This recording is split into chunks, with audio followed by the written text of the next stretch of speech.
On this week's installment of Silver Screen News, we finally have an update on the upcoming Highlander movie, Mortal Kombat news.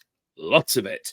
And y'all remember How to Train Your Dragon being made into a live-action movie that we reported on last week? Yeah, we got an update on that too. And we're going to galaxies far, far away with more Superman and Star Wars news, all on Silver Screen News.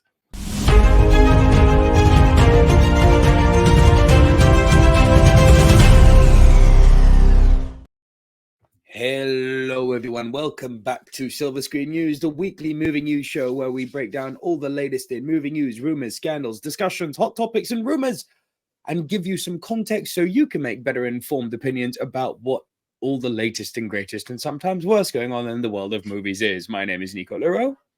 And I'm the one AJ Anthony Jordan. And if it is your new time that's good English. That shows I'm sick. If it is your first time to the channel, please do be sure to subscribe to the channel if you haven't done so already. Help us keep growing. We're nearly at 13K now. Please do like the video if you are into movies and these type of movie news punditry shows are your type of jam. You want to jump to a specific news story, there is timestamps down below in the description or along the little timeline. But with all that said, AJ, shall we get straight into our first story? Okay, bro, hit me. Story time.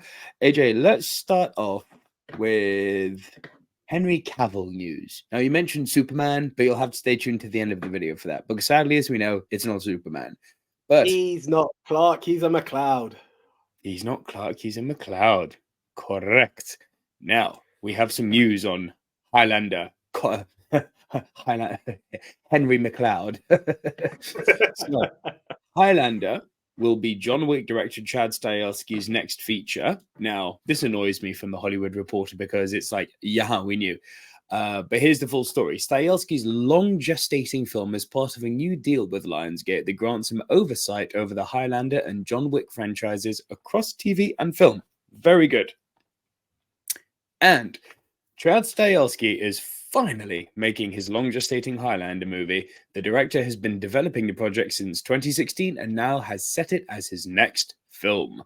Henry Cavill is attached to star in Highlander, a reimagining of the 1986 film of the same name that starred Christophe Lambert, Sean Connery, and Clancy Brown as immortals who must battle to collect more power. Wait, what?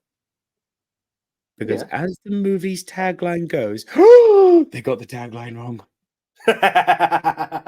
Have they been listening to AJ? The Hollywood Reporter got the tagline from Highlander wrong. Go on, what have they said? Because as the movie's tagline goes, there can only be one immortal left standing. Oh dear. Oh dear. Oh dear. And they're meant to be the big tabloid and trade papers, yes? Highlander's green light is part of a sweeping new deal Stahelski and Lionsgate announced Tuesday. The pact will give Stahelski oversight of two franchises, Highlander and John Wick, the latter of which has spanned 4 films directed by Stahelski and starring Keanu Reeves. Those films and Stahelski's stunt-focused 8711 entertainment have been praised for reinventing the action genre. Damn right. With the latest installment standing as the series' highest grossing with 440 globally. Stahelski will shepherd both franchises across TV. The deal expands on the great creative relationship we already have in place on John Wick and extends it to a Highlander franchise, said Joe Drake, the outgoing chair of the Lionsgate Motion Picture Group, and Adam Fogelson, chair of the MPG. From the outset, Chad has been the creative force defending the world of Wick. As we continue to think about the future for that world, we want Chad working together with Basil Ivanek and Erica Lee of Thunder Road as our stewards, guiding us into blah, blah, blah, blah, blah. Lots of corpo talk. Stahelski's partners on Highlander will be producer Neil H. Moritz and the estate's Peter S. Davis, the late producer of the original film. Nice. AJ, this is very, very light on detail, this article, but it does say very clearly, it's now all official. We are full steam ahead. Chad Stahelski confirms this is his next movie. Aside from the blunder from the Hollywood Reporter, there can be only one. Are you excited? Henry Cavill, Chad Stahelski, Highlander? Look, I was very disappointed, or sad, should I say? Not disappointed, because Superman will continue. But I was sad to see that he wasn't going to be our Superman. especially after the teaser from Black Adam. But it's always good to see Henry on our screens. I don't think he has to be typecast to one brand or another. So let him be a McLeod. Let him force that reign. I think it's kind of cool because, well, I've not watched the series, but he was a Witcher at one point. He knows how to swing a sword. So like, bring it along. It's good to see it's official. I would have the one thing I would have liked to have had from this very loose one is he and you? We've got Connor, we've got Declan, and we've got, who was your favorite from the cartoon? Quentin. Connor, was it? Quentin. There we go. So let it be a new McLeod. A new generation deserves a new McLeod. Let's not retell. Let's just continue the legacy. That's what I'd like to see. TV series is quite interesting as well. I'd like to see what they're doing. I haven't seen the Continental yet on Amazon, but I'm hoping that's good. The only thing I do fear, especially where a man's directing all of it, not like overseeing and producing, too many eggs in one basket. Is he going to be juggling too much at one go? Just slow it down. Like, you've done really well with the John Wick, but I just saw your hand movement to what the TV series can do. Now, if you've got that plus Highlander, which is a franchise that, yes, it's been laughed at, but it's a franchise that's loved and followed all the same. Two franchises at one time can be a lot, especially if you're the one in the main chair, being like, I know a lot of people will be screaming, but Feige does it. He's producing. He steps back. He assesses. He appoints a director to be the physical director behind all of it. Could be a bit too much, but I remain hopeful. Well, here's the thing. So let me just bring up the article again here, because it does say very here, grants him oversight over the Highlander and John Wick franchises. I don't think he's necessarily directing. He didn't direct the Continental. And it was missing him, frankly. Right. But I guess he'll have, look, the main thing we're focusing on is Highlander and the fact that the Hollywood Reporter got that quote wrong. How do you in fight the end, there can only be one news source to follow. Oh, right. So funny. Anyway. Connor McLeod, how do you fight such a savage? Ramirez, with heart, faith, and steel. In the end, there can be only one.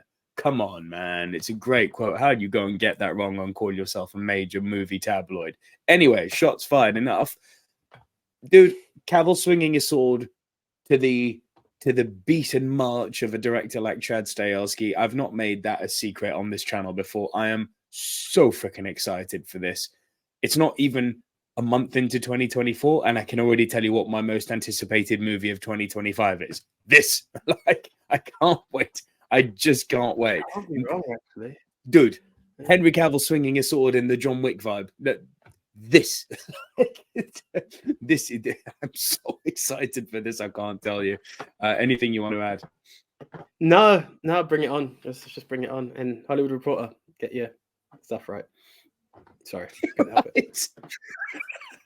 All right, and our next story, AJ. Let's kind of keep it sword swinging, because you've got to go talk about Mortal Kombat. And we have it's such a great soundtrack. Okay, cool. We've actually got two Mortal Kombat stories today. Let's start with the first one. In fact, this is from our friends at Screen Rant. Mortal Kombat 2 set photo teases first look at major video game villain.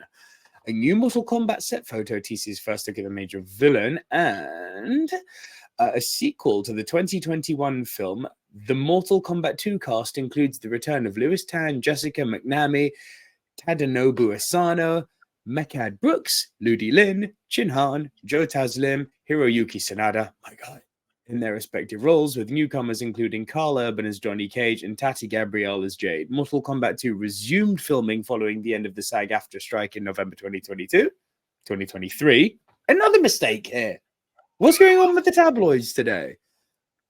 And since then, seriously. And since then, multiple set photos have surfaced online. Now, a new set photo from the Mortal Kombat 2 movie shared by producer Todd Garner on Twitter X teases the first look at a major video game villain. Quan Chi!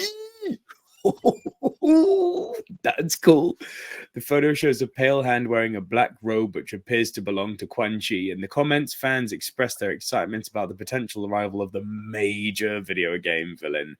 Oh my goodness, AJ, I actually don't know how down you are with the lore and history and mythology and story of Mortal Kombat. So I say the name Quan Chi to you. Do you get excited?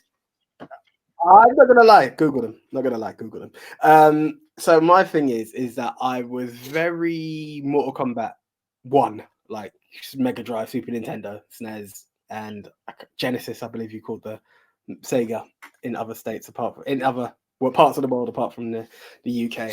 And then I kind of fell out of love with Mortal Kombat up until 10. That's when I jumped back in. So Quan Chi, I believe, is someone I missed. I don't believe he's in 10. And if he is, I really do deeply apologize. Don't think so. I no, didn't play much of 10, but I don't think so. Yeah, so through that, I've recognized the face, but it's not someone I get overly gassed for because I'm not familiar with him. Yeah, listen, the first film was a lot of fun, so I put a lot of faith into it. I'm still not too sold on our Mary 2 character here, who's the descendant of Scorpion, and This guy, maybe we could have. Yeah, I'm not too sure if we needed. I know it's a bit of a weird one to bring up, but just a few more originals before going into that realm. But hey, we're at where we're at. It's not the Miz, but Carl Urban. I trust in you to be a good Johnny Cage. I think he's going to bring what we're looking for. There's a lot to be excited for. I remember a lot of nerve in the sense of which way is Mortal Kombat going to go, because the first films, fun though they were not the Mortal Kombat that we deserved. This, which came, I mean, I had a lot. You know what? Did you see the link? So I just realized the link of Christopher Lambert from 1 to 2, story 1 to well done. 2. Yeah, there we go. I meant to do that.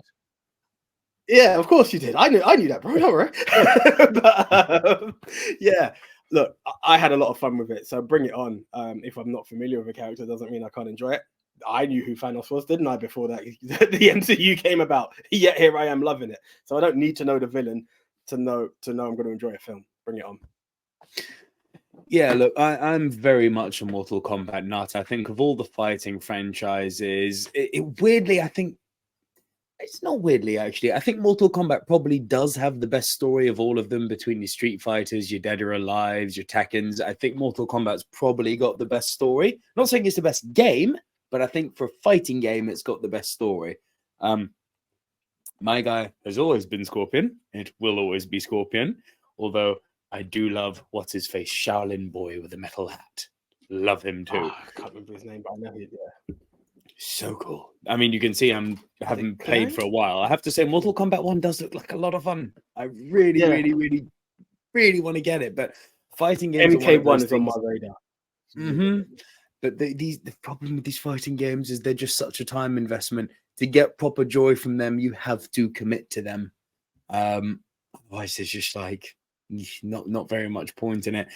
I really have a soft spot for that Mortal Kombat remake. I got a soft spot for the original Mortal Kombat movie. Less we speak about two, the better. Completely echo your thoughts. I don't think with the plethora of amazing characters and lore that exists within Mortal Kombat, you needed to cast random mixed race Asian kid. Like, I was like, why? Like, literally, why? So he does some training in Muay Thai. How original. Like, you've got so many cool stories that you could have pulled from. It was like, why him? It didn't make sense. Yeah. But that was the movie's biggest sin, frankly. Everything else for me worked. And the first time you hear Hiroyuki Sanada just usher, get over here. It's like, are you kidding me? Stop teasing me. Yeah. Geeky goodness. Geeky goodness. Like, you don't expect this to set the world alight or to make a top 10 movie of the year. But is it going to be a fun popcorn time in the cinema? Yes. Bring it on. Anything you want to add? If we could reincarnate Kano, I'm happy. So he was gold. He was gold in the film. Facts. Which is actually, you mentioned Kano. I very much do see Carl Urban giving Kano energy. He's got that, Butcher from The Boys has got that Kano energy. Yeah, that is what I was going to say. Because even when I said Carl, I pictured Kano, the character Kano, and I'm like, I know he's not. So hopefully we're going to have a lot of fun with Johnny Cage, with Carl. Thing is, Carl Urban can do anything. And speaking of Carl Urban, that actually brings us on to our next story. Because let's talk about Carl Urban and Johnny Cage, because AJ, Mortal Kombat 2 set photo coyly teases Johnny Cage and his costume. Because that's news now. We must talk about costumes. Okay, that's fine. A new photo shared by Mortal Kombat 2 caused the buzz. So oh, I know. Well, listen, I got psyched over a hand in some mud a moment ago. So who am I to judge? A new photo shared by Mortal Kombat 2 producer Todd Garner teases Carl Urban's Johnny Cage and offers a glimpse at a key costume detail following a 4-month break in filming due to, oh, now they get it right, 2023's SAG-AFTRA strikes. Production on the highly anticipated sequel resumed in November last year. Since then, Garner has shared a lot of behind-the-scenes footage via social media, teasing the arrival of several new Mortal Kombat 2 characters, including Shao Kahn, Kitana, and Jade. Most recently, Garner shared a new close-up detail of Urban's Johnny Cage costume via Twitter. Photo below. Ha! AJ, it says Cage on a belt. I can see it. Cage. Just a bit too close to the junk, but yeah, cool. I can just a bit too close to the balls. Exactly, yeah. We're crossing streams. If you know, you know. Well done. While the new shot does not provide a full look at Carl Urban's the full shot does not provide a full look at Carl Urban's Mortal Kombat 2 movie costume. The producer's close-up photo features Johnny Cage's signature belt buckle.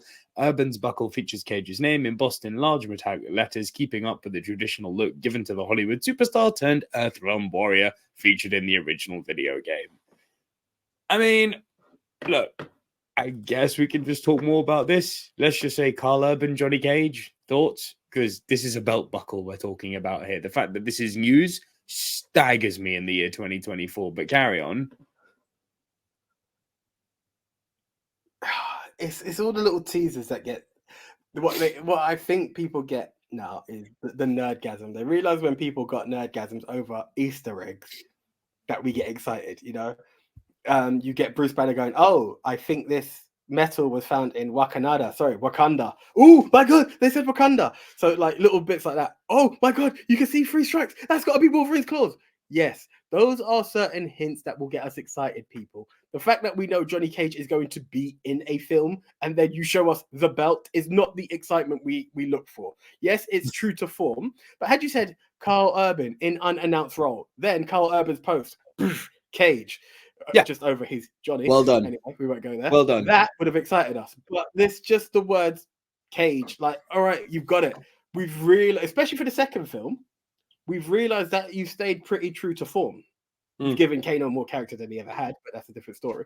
But we've realized you know how to acknowledge certain things. So that's not the level of gas that we're going to get. Furthermore, in 2024, you can't be making those mistakes because you know you've seen it from the past. So yes, it's exciting, but it's a grand reveal, not just a basic reveal that gets the fans excited. That's my view. Actually, your way of pitching how things should have been released there was pretty damn good, to be honest, mate. But look, more and more as I watch these big nerdy IPs, more and more I become cynical, because more and more you see it doesn't matter how true they are to form, how accurate a costume is. Oh, he said the line. Oh, that's straight off the comic panel. Ultimately, I'm going to use my favorite words here. Ultimately, all of this means zip. It means nothing. It has no bearing on if a movie is going to be good or not. It gives you a moment of excitement because it's like, oh my god, he said the thing, or he did the thing, or he wore the thing, or he did the thing that made the thing. It's like, and how's the narrative of the story? How are the characters? How are they interacting with each other? Is there narrative purpose? Because as we all know, AJ, story without narrative purpose is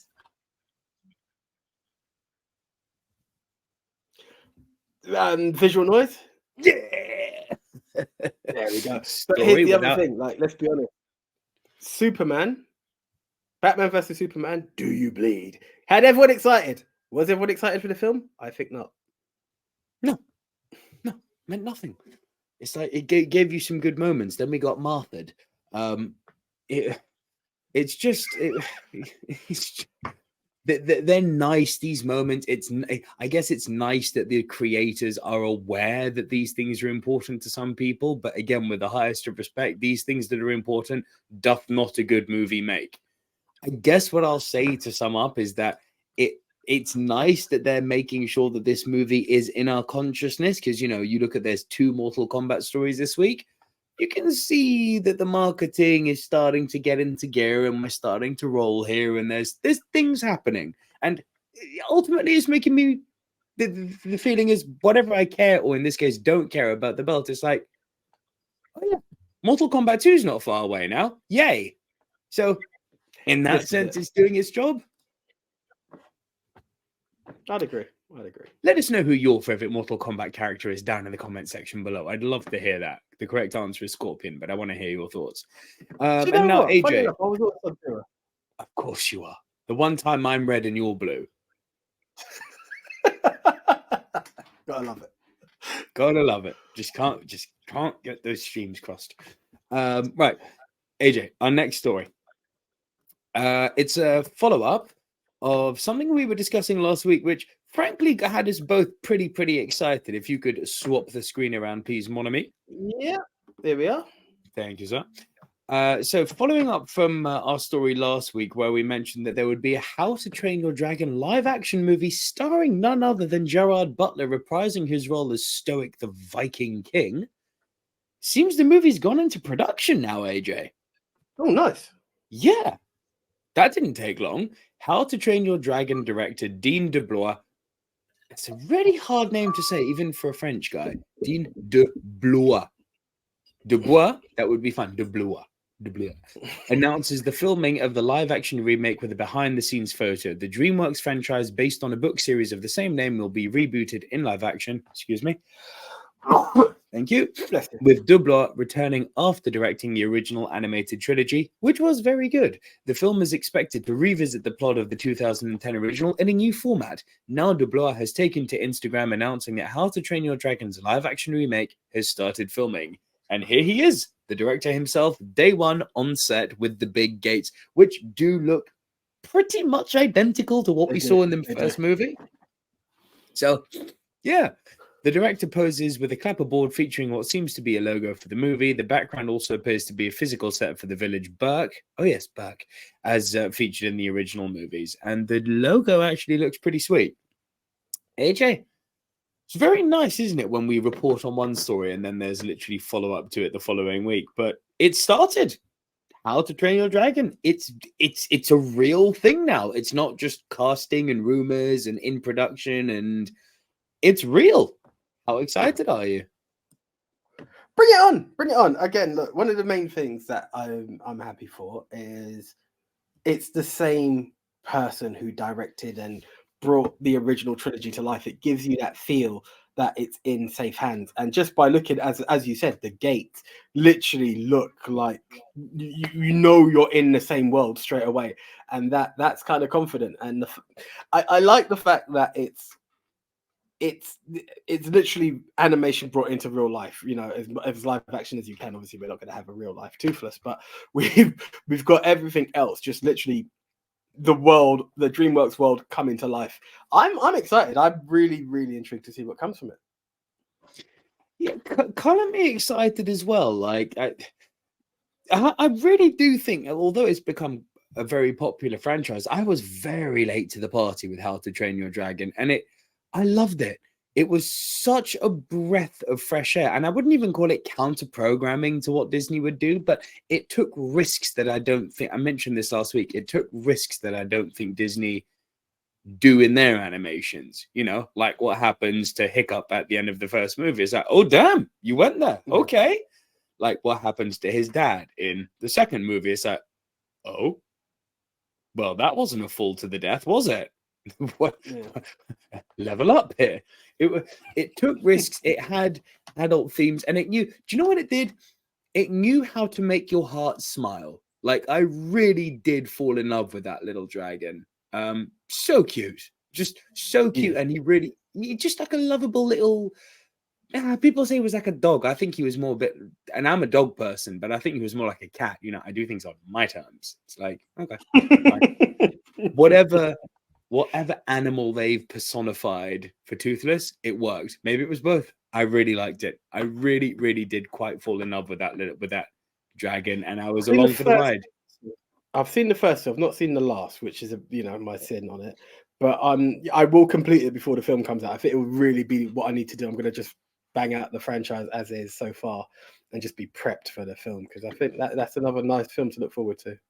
Yeah, absolutely. I'll say this. Look, and this isn't anything bad against the other two, but it does become the law of diminishing returns. Like, the third is definitely the weakest of the three, but they're all good. The first one, I'd even go so far as to say, is great. And the second one's really, really, really good. Third one is, if you end on good, it's not bad. Fine. None are bad. None are bad. There's absolutely no bad ones. It's fun. Are you guys excited for How to Train Your Dragon live action movie? Let us know, because it's happening. So get excited. We are. And on to our next story, AJ. Yes. What have we got now? Yeah, let's keep the toxicity to last. Superman, AJ. Superman, Legacy, DC, James Gunn. It seems to be like Barbie. It seems to be a weekly occurrence here on the Silver Screen News show. But here we go. David Corenswet's Superman Legacy fight training update shared by DCU actor. That face still doesn't look right to me, to be honest. I still can't get over the loss of Henry, but I know that's my beef, and I just need to get over it now. Oh, but it just doesn't look right. Anyway, an update on David Corenswet's Superman Legacy fight training has been shared by the DC Universe. Star Corenswet's Superman will be accompanied by several heroes that have been revealed to be part of Superman Legacy's cast. Based on that and the casting of Nicholas Hoult as Lex Luthor, as well as other rumored villains in the Superman reboot, the DCU's first movie should bring along some exciting action sequences. Speaking to The Hollywood Reporter via @DCU_updates, Superman Legacy's Lois Lane actress Rachel Brosnahan revealed that director James Gunn is working with Corenswet in Atlanta on the actor's fight training. I can't play the video because we'll be demonetized. The latest Superman Legacy update shared by Brosnahan teases how close the DCU movie is to filming. The DCU Superman reboot is set to go before cameras in March, which means that Corenswet's DCU Superman fight training is right on schedule. So, look, again, it just seems to be one of those kind of stories for the sake of stories, but it's keeping this. This is very clearly a planned piece that Rachel Brosnahan has done, and it's very, very much keeping Superman in the public consciousness. I mean, they're filming in less than 2 months, AJ. Your thoughts on this? You know what's interesting is, even though we don't know which villain it is, the fact that it is fight training taking place. Yeah. Because one of the things that does happen with Superman is that it can be swoop in and save, especially for a first film. Swoop in, catch a plane, catch this. It can be very plain and boring. It's interesting. I do agree with you. He looks very much Superboy than Superman right now. And there's nothing against the he just doesn't look like my almighty hero.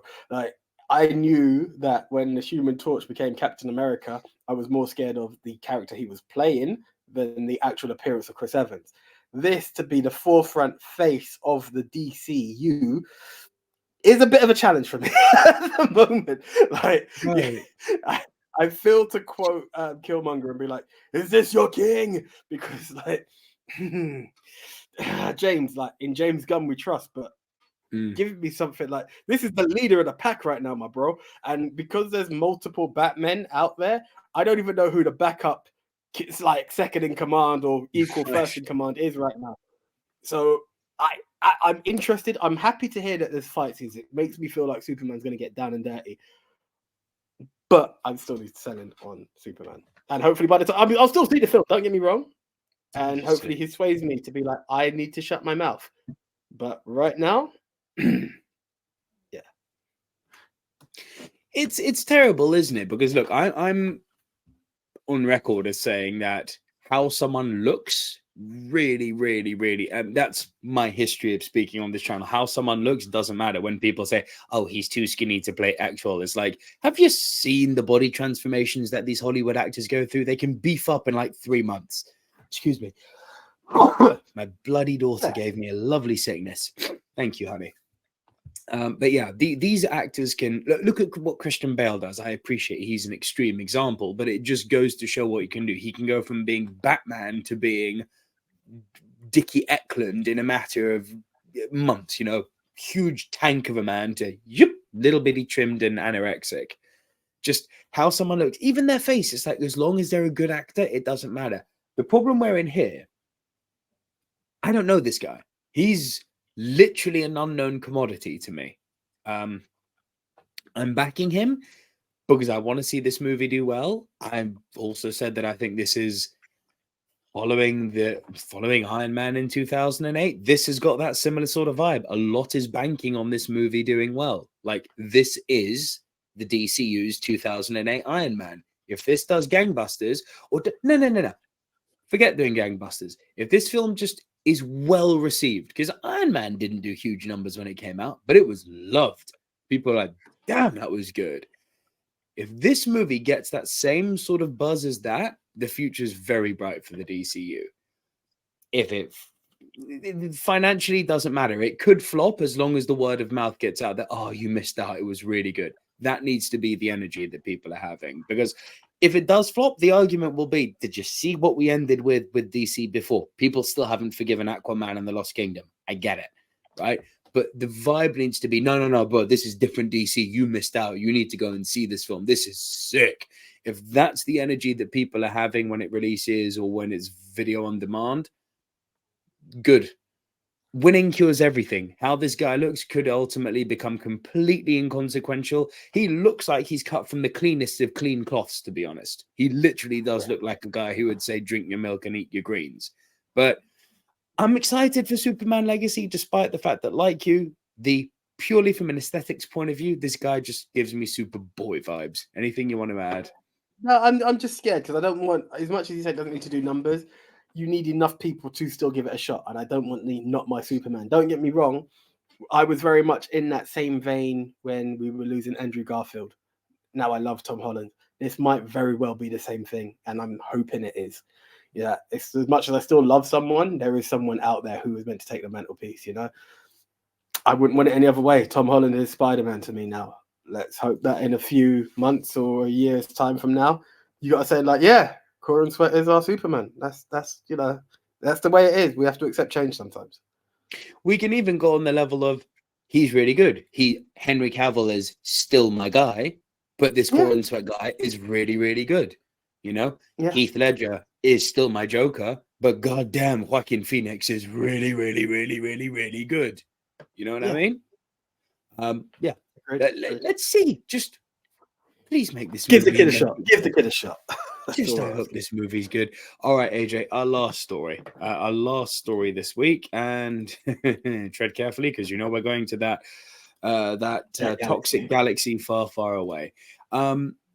It's been a weird few weeks actually when you think about it in terms of Star Wars, because we reported on the Rey movie, I think, a few weeks ago, right? That's the next Star Wars movie. We were talking about, prior to that, the Taika Waititi Star Wars movie and what's going on with that. And then just last week, when all the news came out, The Mandalorian and Grogu is happening as a movie. And then earlier this week, we're not reporting on this because it's old news now, the report came out of, but they're still doing Mandalorian season 4 despite The Mandalorian and Grogu coming to cinemas. Now, some people are understandably, or well, not understandably, but some Star Wars fans are already going, this is further proof that they don't know what's happening over at Disney and at Lucasfilm. Now, listen, there is credence to say that there is a unfortunate history of projects being promised and never happening. Prior to The Last Jedi splitting fandom, Rian Johnson was meant to have a Star Wars trilogy all to himself. Before the last season of Game of Thrones split opinion. Weiss and Benioff, the showrunners of Game of Thrones, were meant to do a Star Wars movie. There's that long rumored Kevin Feige's doing a Star Wars movie. Where's that? There's so many projects that have been promised and just never seen the light of day.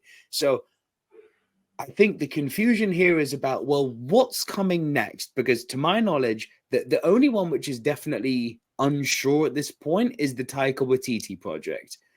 But James Mangold directing that Rey Skywalker movie, that is going to happen. The Mandalorian and Grogu, that is going to happen. But it very much seems like the Mandalorian and Grogu, that's what's coming next. So what with this Rey movie? What's happening with it? Well, here's the full story. Lucasfilm confirms the Rey Star Wars movie hasn't been delayed. Has not. Rumors have recently been circulating in the Star Wars fandom that Rey's upcoming movie, Star Wars New Jedi Order, was delayed indefinitely. Yeah, if you know, you know. But Lucasfilm has confirmed that the movie is still in active development. Daisy Ridley will reprise her role as Rey following her efforts to re-establish a Jedi Order in the aftermath of the fall of the First Order and the death of Emperor Palpatine. Or is it? I'm kidding. I added that part in. Rey's returning New Jedi Order hasn't received many updates recently, but Lucasfilm confirmed the movie is still in the early stages of development and remains on the list of upcoming Star Wars movies. According to Jermaine Lussier of Gizmondo, the movie's writer Stephen Knight, God amongst men, is still revising his scripts. Good. And Lucasfilm is waiting on the latest draft. The confusion over Rey's next installment in the franchise came from Lucasfilm's recent announcement that the Mandalorian and Grogu movie would be the next movie from the studio, replacing New Jedi Order in the franchise's release schedule. New Jedi Order has also become controversial recently for absurd reasons, which could have increased the popularity of this unfounded rumor, including misinformation surrounding director Shameen Obaid-Chinoy's "Make Men Feel Uncomfortable" comment. Okay. The rumor was that Knight was frustrated by Lucasfilm's feedback during the revision process of his script and had walked away from the project. But this isn't true. More rumor in the toxic fandom. As pointed out by Lussier, script revisions are a healthy and natural part of the movie-making process. Instead, Knight will continue to work with the notes of his fellow creative team members, writing draft after draft until New Jedi Order is ready to film. From Jermaine Lussier, no. The Daisy Ridley, Shameen Obaid-Chinoy, Rey, New Jedi Order Star Wars movie has not been delayed. Okay, there's a lot to unpack here, AJ. Can I run with this one? By all means. So there's two things, because we touched on Shameen Obaid-Chinoy's comments a few weeks ago. The "make men uncomfortable," I didn't even come across. That feels like something's been made up, and it feels like haters giving way to hating again. Can't imagine a director would be that bad at PR unless she's taking lessons from one Rachel Zegler. But I have to go there. The thing that put my nose out of joint about Shameen Obaid-Chinoy is when she said it's refreshing to have a woman running a Star Wars project. That was just like, girl, get a clue. Kathleen Kennedy has been running it, the whole thing, for literally how long? That's one thing. The other thing, rewrites of scripts. It really is doing my head in that this is constantly being anger-inducing worthy from fans. Oh my God, they're doing script rewrites. It must mean the movie's a disaster. Cool. Let me share a story with you now. Just over Christmas, my wife and I rewatched The Lord of the Rings, the extended editions, right? We finally did it after, pregnancy was a thing. So we had trouble watching it for the last few years. Finally managed to do it. With all that, Peter Jackson, for those of you who know, you know, but AJ, this is a fun story for you. In the books, The Lord of the Rings, there are these big fat appendices at the end of each book, which kind of add on to the overall mythology of the movie and make the world that Tolkien wrote feel richer, right? In homage to that, Peter Jackson did these incredible documentaries, some of the best documentaries I have ever seen about the making of the movie. And it was literally him, almost vlog style, chronicling day by day everything that was going on for the 5 years before the actors arrived, while the actors were there, while the filming was going on. He chronicled everything and released it as like this 10-hour documentary across the 3 movies. It's incredible. Do you know one of the things that him and producer Fran Walsh were doing? Rewriting scripts. And do you know how often they were doing it, AJ? Daily. I had a feeling he was going to say that. John Rhys-Davies is noted for saying that he would be so tired sometimes from having to relearn lines from day to day to day. Sometimes a script would arrive in an envelope under his door and he literally wouldn't read it and just going, I'm dead. Just get on stage and wing it. Like, this was such a demanding production, and it is the most critically acclaimed film of all time. And it was not having a few script rewrites before they went into production. No. It was having daily rewrites while they were shooting, because as the movie was going and taking on a life of its own, they were realizing, oh, there's things we could do better there. They were tweaking it on the fly because they were given full creative control. So why in the name of blue Christ this has become, oh, reshoots are bad. Reshoots are a normal part of the movie making process. You shoot, you go to edit, you realize you're missing stuff, you call people back, you shoot. It's worked into actors' contracts. Reshoots are a thing. Script rewrites are a normal thing. Probably not to the degree that they were doing it in Lord of the Rings, but they are a normal part of the creative process. This isn't news.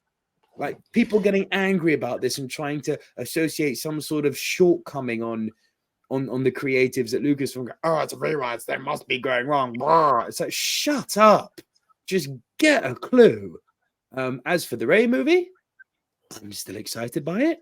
I don't care in what order they come out in, as long as they are good movies. AJ, your thoughts? So, 2 bits. I feel that a lot of the comments have been reshoots and refilming and stuff like that is because of the way media is now delivered.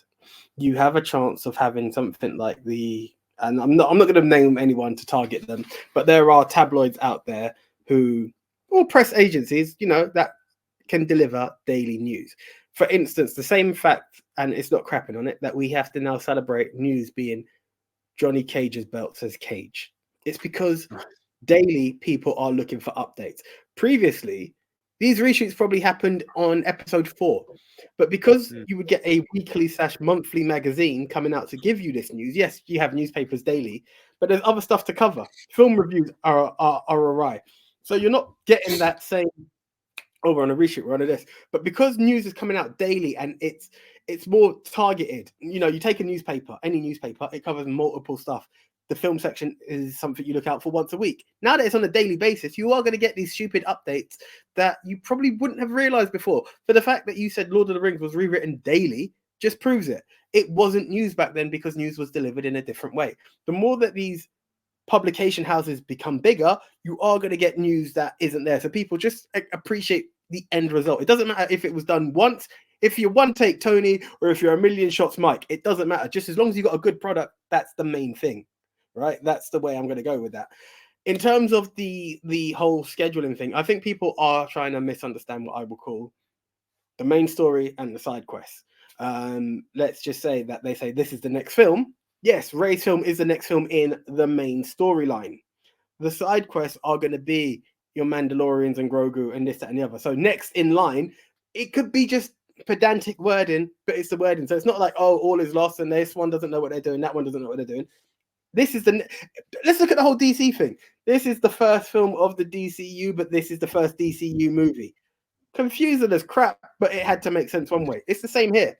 You've got your side quests, which are your solos, your I wouldn't even say Rogue One because Rogue One is kind of inserted, but all the other films in between it. Do you get what I'm trying to go with here? And then on the other side, yeah, you've got your main arc, and that's it. Either way, as Nico said, it doesn't matter what comes first. Just enjoy the product because you do. This is simple as. It's just that, and what happened to the point where we could all just get excited about something? I mean, as we discussed last week, it's mental to think that this December it will be 5 years since the rise of Skywalker. Like, that is still crazy to me. That is so scary. We talk about TBTs and all that, but Jesus, where did that time go? Like, that's insane to me. But man, just can we please people like different things. I liked all of the new trilogy stuff. I hate the prequel stuff. Despise it. There are some redeeming qualities with the Phantom Menace. I hate the rest of it. I find it comical that people try to say, well, you know, the prequels were actually really good if you look at. Shut up. They were so bad. Like, if you think that is literally, and I know I shouldn't say this because everyone can do what they want. In my opinion, that is literally just hate that you have for the sequel trilogy, which you're allowed to have. Like, I completely get why The Last Jedi and The Rise of Skywalker, people didn't like those. They didn't bother me, but I get why people didn't like them. But that hate, you're now trying to use to make something that was really, really bad, and in my opinion, worse, seem so much better than it was. Please just direct your attention to the talking dialogue scenes. And I have to call them talking dialogue because it's literally like two mannequins talking to each other. Please direct your attention to George Lucas's dialogue in the prequel trilogy. It is so bad. Like, you can tell me all you want that at least the narrative had a continuity. It did. The narrative in the prequels was better. It was. The movies were terrible. Terrible. Anakin, I want to raise our child on Tatooine. You're so beautiful. Well, that's because I love you. No. That's because I love you. So love has blinded you. Are you kidding? Are you actually kidding me with this? Harrison Ford did an interview about those prequels, and he says he had a conversation with George Lucas saying, George, you can write it. You can't say that. George didn't listen. George had his yes men. That's always a Those problem. prequels are terrible. That scene around the fireplace in Attack of the Clones. I think about the kiss that shouldn't have been. Shut up. The fake out death. It's like, oh God, just, I could go on. The prequels are trash. If you love them, great. And this is the point I'm making. Everyone can just like what they like. The fact that the prequels I hated when they first came out, I was like, doesn't matter. The original trilogy is still awesome. No one can take that away from me. It's still bang-a-rang. Just get excited for the projects again. If you didn't like any of the Disney Star Wars stuff, I find that hard to believe because Force Awakens, Rogue One, Solo, I find that hard to believe. But if you're really one of those like black and white people who is just like, everything Disney doing Star Wars is crap. Bah! Okay. Then hope they do something better for you in the future. No, I don't have faith. Well, then don't watch Star Wars anymore. It's that simple, really. It's really simple. Like, just don't give way to the hate, man. Just chill. And I think that we should wrap on that. I believe so. I would just leave it. We all saw what happened when they said, should Anakin join the Jedi? Hate becomes XYZ. You people are becoming Siths. Anyway, I digress. Guys, thank you so much. Do comment below. Are you excited? Are you not excited? Do you care which order the Star Wars films come out, or do you just want the Force to be with you? That's the one. We're going to leave it on that. So until the next time, I am the one, AJ Anthony Jordan. I'm Nico Luro, and just keep liking what you like and be excited for the movies. Oh, and by the way, go and see Poor Things. Review and on the channel like, now. Comment, subscribe, and tell your friends to tell your friends. We're here all week. And we will see you guys next week right here on Silver Screen News. Bye for now. See you.